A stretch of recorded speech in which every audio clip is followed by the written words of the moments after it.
The known universe is about 93 billion light years in diameter and is filled with 10 to the 54th kilograms of stuff. And yet physicists say the whole thing came out of nothingness during a single Big Bang nearly 14 billion years ago. How this happened is perhaps the most fundamental question that science can tackle. How exactly do you get something from nothing?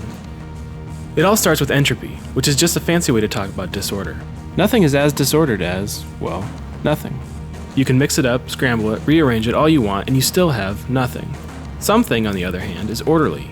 You can't scramble up an atom and still have an atom. So nothing has higher entropy than something, and entropy, on the whole, never decreases.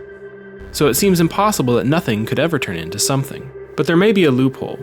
One form of Heisenberg's uncertainty principle says that a system can't ever have precisely zero energy. And because energy and mass are one and the same, this means that nothingness isn't quite as empty as you might think.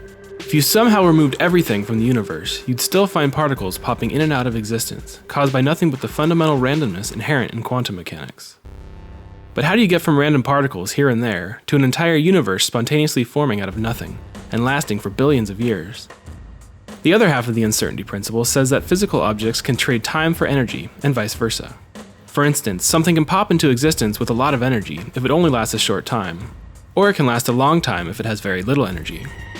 And physicists now believe the universe has as close to zero total energy as you can get. Why? Gravity.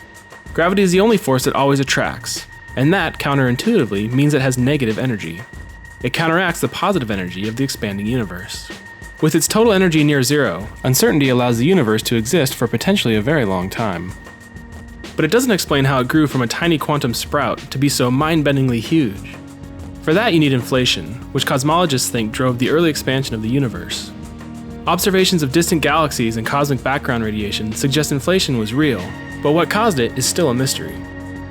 In the end, regardless of how the universe got to be so big, the laws of physics suggest that all of its energy, and hence all of its stuff, may add up to zero. So taken as a whole, the universe is just a strange form of nothing. Seen this way, the question of how you get from nothing to something doesn't make any sense. Something and nothing may well be the same thing.